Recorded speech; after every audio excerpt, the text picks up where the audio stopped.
Assalamualaikum warahmatullahi wabarakatuh. Halo semuanya, perkenalkan nama aku Afifah Jatilisma. Aku dari kelas 1B program studi manajemen dakwah.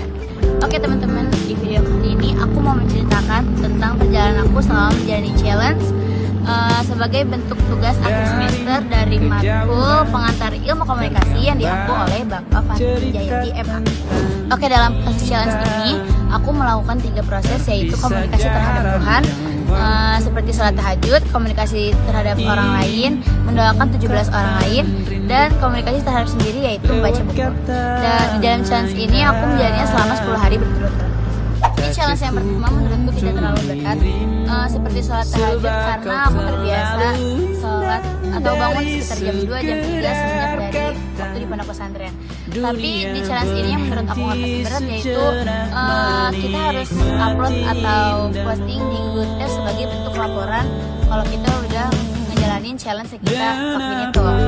Dan di proses challenge yang kedua ini, yaitu mendoakan 17 orang lainnya, proses dan hasil yang aku rasain yaitu aku merasa ketenangan hati dan hubungan harmonis kepada orang lain, karena di sekitaran kita menghadapi dengan orang-orang yang berbagai macam karakter.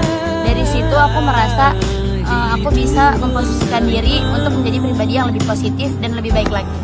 Di challenge yang ketiga, aku memilih untuk membaca buku karena itu termasuk dari hobi yang aku miliki dan sebagai bentuk pengembangan wawasan. Di challenge ini yang bikin aku merasa sulit dalam membaca buku karena aku harus merangkum dari bacaan yang telah aku baca.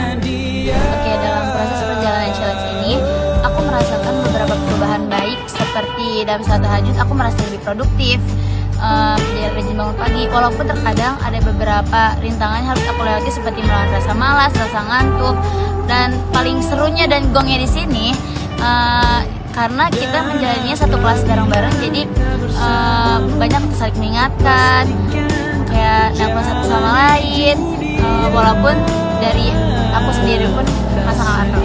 Dan di challenge yang kedua aku pilih yaitu mendoakan 17 orang lain, dimana alasan aku memilih untuk mendoakan 17 orang lain karena itu bentuk chemistry yang aku punya kepada orang tersebut yang aku doakan.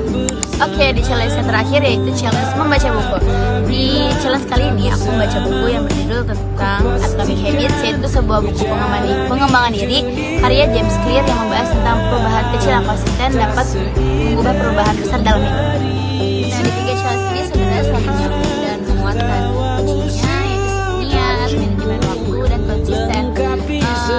Dalam challenge ini kita bisa atur waktu tidur, pola tidur kita menjadi lebih cepat supaya di jam 3 malam kita nggak bangun telatnya. Nah, terus kita bisa minta tolong sama teman-teman yang bisa kita hubungi buat ngebangun kita, atau kita pasang kunci alarm. Selain itu, dari kebiasaan kecil tahajud kita bisa mulai dari rakaat yang paling kecil 7 rakaat, lalu nanti bisa nambah sampai 11 rakaat. Dan di challenge mendoakan 17 orang ini, kita bisa niatkan dalam hati yang tulus tanpa harus mendapat balasan baik dari orang-orang yang kita doakan. Di challenge baca buku ini, konsentrasinya kita bisa mulai dari hal-hal yang paling mudah, yaitu membaca sehari per lembar, dan buat jadwal baca buku di satu waktu, dan kita konsisten setiap hari dilakukan di waktu tersebut. Nah, cukup sekian sedikit cerita dari challenge yang aku lakukan, karena dari challenge ini aku belajar 1000 langkah tidak akan tercipta sebelumnya ada langkah pertama. Cukup sekian, wassalamualaikum warahmatullahi wabarakatuh. See you next time and see you, bye bye.